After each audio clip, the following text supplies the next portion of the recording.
नमस्कार दोस्तों। नरेंद्र मोदी चोरी के वोटों से प्रधानमंत्री बने। नरेंद्र मोदी ने चोरी के वोटों से तमाम राज्यों में सरकारें बनाई। नरेंद्र मोदी ने चोरी करके राफेल खरीदे। नरेंद्र मोदी ने चोरी करके तमाम सड़कें खरीदी। नरेंद्र मोदी ने चोरी करके अडानी को रईसम रईस बना दिया। जी हां, सच्चाई यही है। आपको याद होगा 2019 में राहुल गांधी ने, जो नेता प्रतिपक्ष हैं, कांग्रेस पार्टी के तब अध्यक्ष थे, उन्होंने यह कहा था, तथ्यों के साथ कहा था कि चौकीदार ही चोर है। नरेंद्र मोदी जी हिंदुस्तान के प्रधानमंत्री मुझसे आंख में आंख नहीं मिला पाए। मैं सवाल पूछता हूं, नरेंद्र मोदी जी कभी इधर देखते हैं, कभी उधर देखते हैं, कभी यहां देखते हैं, कभी नीचे देखते हैं, मगर आंख में आंख नहीं मिला सकते हैं। नरेंद्र मोदी जी ने कहा था, मैं देश का प्रधानमंत्री नहीं बनना चाहता हूं, मैं देश का चौकीदार बनना चाहता हूं। और आज देश के दिल में, राजस्थान की जनता के दिल में एक नई आवाज उठ रही है। गली गली में शोर है, हिंदुस्तान का चौकीदार चोर। तमाम लोग मानने को तैयार नहीं थे, लेकिन आज वो सारे सच सामने आ रहे हैं। राहुल गांधी ने बताया कि अंपायर ही बायस्ड है, क्योंकि अंपायर चोरों का कारिंदा है। जी हां, चुनाव आयोग के लिए कहा, और वह भी उन्होंने साबित कर दिया। राहुल गांधी ने आज तक जो जो कहा है वो साबित करके दिया है। अब राहुल गांधी ने कहा था कि मैं वह एटम बम फोड़ूंगा जिससे पूरा देश और दुनिया यह जान जाएगी कि भाजपा कैसे चोरी के वोटों से जीतती है। तो राहुल गांधी ने एक ऐसी सीट चुनी जो कर्नाटक की थी, जहां उन्होंने डेटा इकट्ठा किया, और डेटा इकट्ठा करने में 6 महीने से अधिक लगे। और जो उन्होंने डेटा इकट्ठा किया उसको लेकर के आज वो देश के सामने आ गए। उन्होंने बड़े साफ गोई से एक एक चीज स्क्रीन पर दिखा के बताई कि कैसे चोरी किया है चुनाव आयोग ने भाजपा के लिए vote. Here is the list of duplicate voters. These are all the people who have voted multiple times in Karnataka. Next, fake addresses, house number 0. You're laughing? There are thousands and thousands of these people. No address, house number 0, house number 0. Father's name, ILSDHFHUG. थोड़े और father's name दिखाओ, ये बड़े interesting नाम है इनके। DFOIGOIDF father's name. नहीं, आप हंस रहे हो भैया, पूरा सिस्टम उड़ा दिया है, चोरी हो रही है। ये है चोरी, 1,02,50 वोट की चोरी। 5 तरीके से होती है। डुप्लीकेट वोटर मतलब एक व्यक्ति 3, 4, 5, 6 बार वोट कर रहा है। फेक इनवैलिड एड्रेस मतलब या तो पता है ही नहीं या फिर फेक है। बल्क वोटर सिंगल एड्रेस, एक बेडरूम का घर है, उसमें 50 लोग का एड्रेस है। इनवैलिड फोटो, या फोटो है ही नहीं, या फोटो इतनी छोटी है कि उसको पहचाना नहीं जा सकता। और फाइनली मिसयूज ऑफ फॉर्म 6। तो इसका जबरदस्त मिसयूज हुआ है। इस प्रेस कॉन्फ्रेंस का लक्ष्य यह है, आपको पता होना चाहिए, जो आपका वोट है उसे हम पवित्र मानते हैं, होली मानते हैं, उसे चोरी किया जाए। कौन सी फोर्सेस हैं आप जानते हो, कैसे हो रहा है हमने आपको अभी दिखाया, पर 100% प्रूफ। इनका डेटा है, 5 तरीके हैं, ब्लैक एंड व्हाइट। और ये सिर्फ एक कंस्टिट्यूएंसी में नहीं हुआ है, ये मल्टीपल कंस्टिट्यूएंसीज में किया गया। Here there is clear proof, 100% proof that elections are rigged in India, not 99%, 100%. तो whether who is winning, who is losing, that's a separate question. We are saying that there is the integrity of the election system in India is gone. This, what has happened in Mahadevapura, is the destruction of democracy, and there are the groups of people who are doing it. आश्चर्यजनक था, तथ्य थे, सबूत थे। चुनाव आयोग को तत्काल कहना चाहिए था, हम इस पर तुरंत संज्ञान लेते हैं और तुरंत जांच सेटअप करते हैं। इस पर एफआईआर दर्ज करके पूरी प्रॉपर जांच करने का आदेश देते हैं, लेकिन चुनाव आयोग ड्रामा करता है। बगैर किसी जांच के, बगैर किसी उसके कह देता है मिसलीडिंग। मिसलीडिंग कहता है बगैर जांच के, जबकि राहुल गांधी जो बोल रहे थे उसी के डेटा से बोल रहे थे। जो डेटा उसने उन्हें दिया था उसको उन्होंने मैन्युअली एक एक चेक कराया, एक एक घर भेजा, और ऐसे भी घर गए जहां पर एक कमरे के घर में दिखाया गया था 80 वोटर रहते हैं। यदि 80 वोटर रहते हैं एक कमरे में, 10 बाई 10 के कमरे में, तो आश्चर्यजनक था। बहरहाल वहां गए तो वहां कुछ मिला ही नहीं, वहां तो 4 आदमी भी नहीं रह रहे। इसी तरीके से तमाम लोगों के, कोई श्रीवास्तव जी हैं, कोई और जी हैं, कोई और जी हैं, जो कर्नाटक में कई कई वोट बने हुए हैं। इसी तरीके से कुछ बुजुर्गों के भी कई कई वोट बने, और राहुल गांधी ने एक एक तस्वीर क्लियर कर दी। 1 लाख से अधिक वोट सिर्फ एक विधानसभा क्षेत्र में फर्जी बना लिए गए। यदि एक विधानसभा क्षेत्र में बनाए जा सकते हैं तो आप सोचिए देश में क्या हो सकता है। तो राहुल गांधी ने यह भी बता दिया कि कैसे 25 लोकसभा सीटें भाजपा ने 33,000 वोट से जीती हैं, और जो कुल 33,000 वोट से जीती है। अब आप सोचिए, जब एक विधानसभा में 1 लाख फर्जी वोट बन सकते हैं तो 25 लोकसभा सीट तो और बड़ी हो गई। खुद नरेंद्र मोदी की जीत से लेकर तमाम जीत पर सवाल। राहुल गांधी ने वह भी बता दिया कि कैसे महाराष्ट्र में 40 लाख फर्जी वोट बनाए गए, और उन 40 लाख वोट के जरिए वहां का विधानसभा चुनाव चोरी कर लिया गया। इसी तरह हरियाणा में भी किया गया, मध्य प्रदेश में भी किया गया, छत्तीसगढ़ और जो है राजस्थान में भी किया गया। सारी चीजें अब तो सामने आने लगी हैं, बिल्कुल क्रिस्टल क्लियर है। और जब सब क्लियर हो तो भाजपा की बौखलाहट सामान्य सी बात है। भाजपा भी बौखला गई और चुनाव आयोग भी बौखला गया। चुनाव आयोग ने कहा, एक्स पर ट्वीट किया कि ये शपथ पत्र है, राहुल गांधी ये शपथ पत्र भर के दे और ये करें। राहुल गांधी नेता प्रतिपक्ष हैं, सांसद हैं, चुने हुए सांसद हैं, संवैधानिक पद पर है।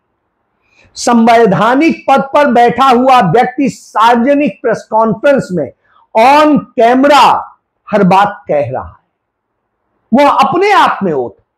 तो राहुल गांधी ने कहा, मैं जो कह रहा हूं वो खुद में ओथ है, सार्वजनिक तौर पे कह रहा हूं, सैकड़ों पत्रकारों के सामने कह रहा हूं, कांग्रेस पार्टी के नेता और देश के एलओपी की हैसियत से कह रहा हूं, राजनेता की हैसियत से कह रहा हूं। I am a politician, okay? What I say to the people is my word, right? I'm saying it publicly to everybody. Take it as an oath. This is their data, and we are displaying their data. This is not our data. This is Election Commission data. It's interestingly, they haven't denied the information. They haven't said what the voter lists that Rahul Gandhi is talking about are wrong. They're saying, will you do it under oath? Why don't you say they're wrong? Because you know the truth. And you know that we know that you've done this across the country.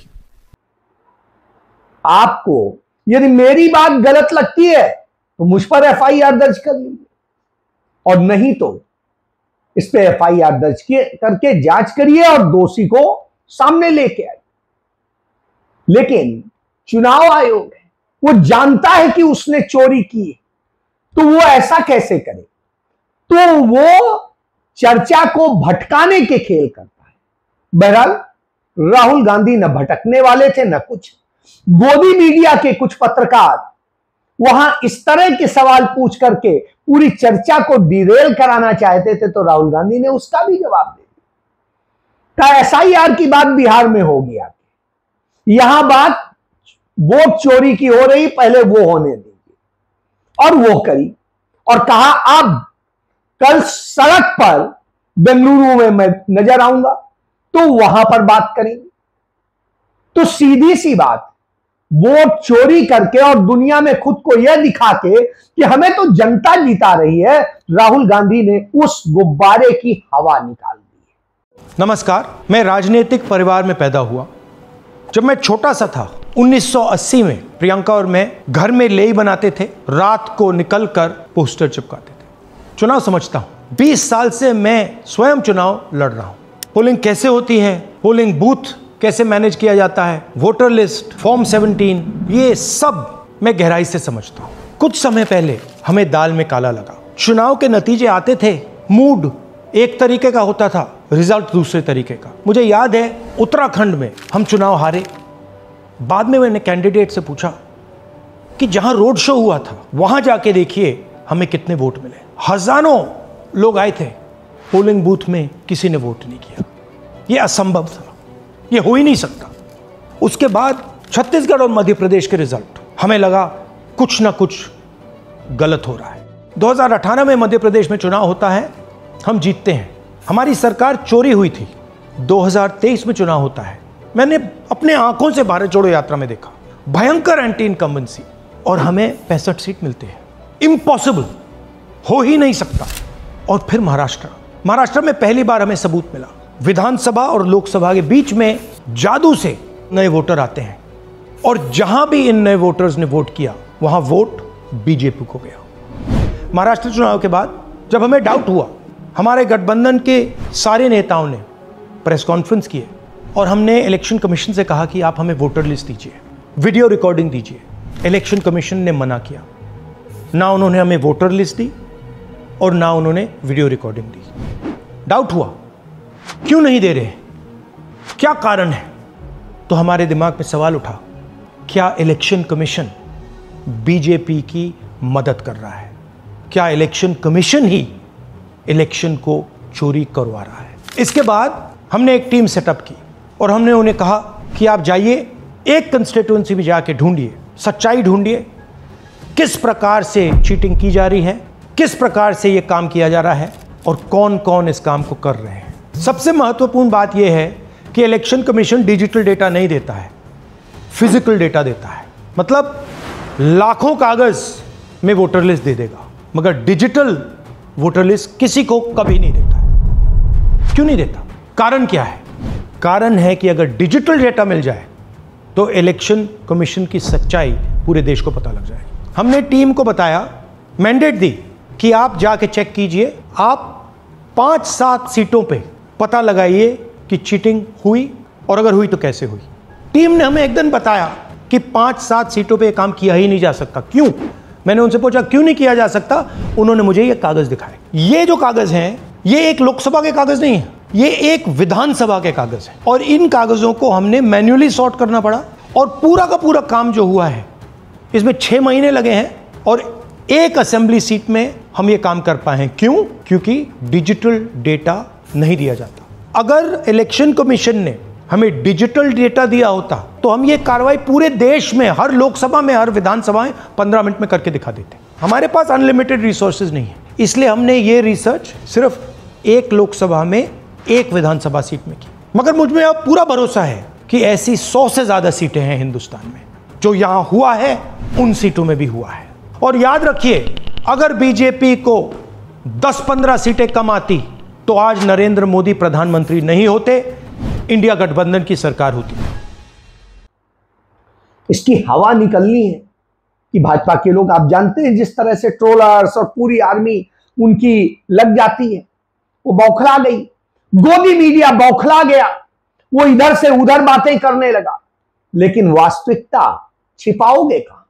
अब राहुल गांधी समझ चुके हैं कि यह जो media है इसके सामने बोल लीजिए, सब कह दीजिए, लेकिन ये न दिखाएगा न करेगा। लेकिन राहुल गांधी ने कहा, मेरा मकसद देश को यह बताना था, देश के युवाओं को बताना था कि इस तरह का खेल हो रहा है, आगे का खेल जो होगा वो हम बताएंगे।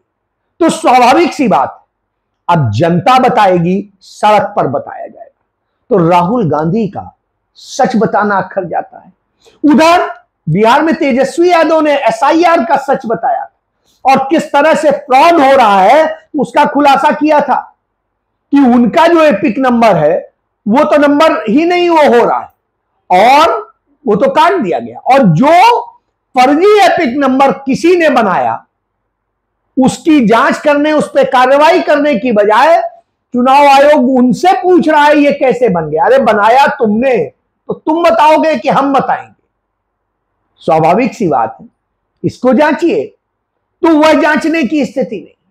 क्यों? क्योंकि चौकीदार ही चोर है। अब जब चौकीदार ही चोर होता है तो वो कैसे सच बताए?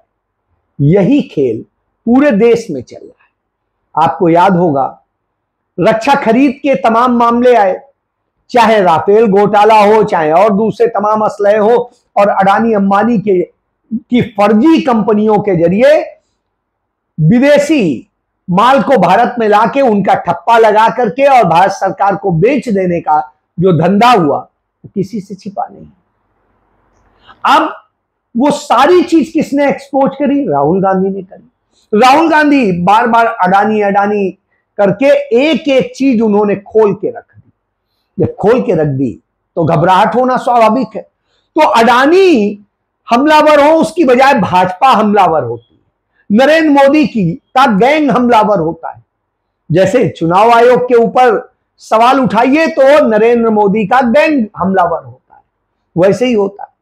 इसी तरीके से अदालतें भूमिका अदा करती हैं और इसी तरीके से तमाम दूसरे और लोग करते हैं। जब राहुल गांधी भारतीय धर्म की बात करते हैं, हिंदू धर्म की बात करते हैं, तो हिंदू धर्म के वास्तविक ग्रंथों के आधार पर उस धर्म की प्रतिष्ठा की बात करते हैं तो इन्हें तकलीफ हो जाती है। क्योंकि ये हिंदुत्व के नाम पर जिस तरह से नफरत फैलाते हैं, सब करते हैं, ये इन्हीं का खेल है।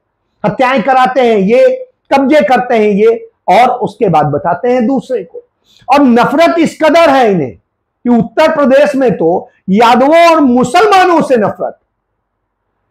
पंचायती राज विभाग ने सभी जिलों के डीएम को चिट्ठी जारी करके यह कहा कि अपने अपने गांव में चेक कराइए, वहां पर जो मुसलमानों ने और यादवों ने जमीन कब्जा की हुई उसे छुड़ाइए। यानी बाकी कोई कब्जा करे तो कोई फर्क नहीं पड़ता, यदि मुसलमान ने की है तो बहुत बड़ा गुनाह किया है, किसी यादव ने किया है तो बहुत बड़ा गुनाह किया है। तो राहुल गांधी गलत थोड़ी ना कहते थे कि ये जाति के नाम पे, ये धर्म के नाम पे, सब नाम पे करते। क्या यादव हिंदू नहीं होते? इन्होंने खुद मोहन यादव को मध्य प्रदेश में मुख्यमंत्री बनाया है। हरियाणा में इनकी सत्ता यादवों के बूते टिकी हुई है। बावजूद इसके यादवों से इतनी नफरत है।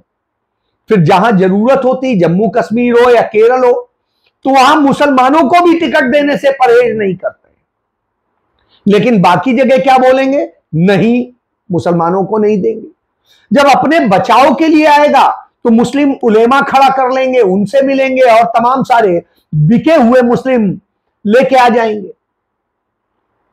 तो यानी जिस तरह का ये खेल करते हैं वो सामने आ चुका है। तो राहुल गांधी ने इनको निर्वस्त्र कर दिया है और अब नंगे घूम रहे नरेंद्र मोदी यह नहीं बता पा रहे कि उन्होंने इस देश के साथ में किस तरह से ऐसा बर्ताव किया है कि आज इस देश का हर इंसान नंगा हो गया है।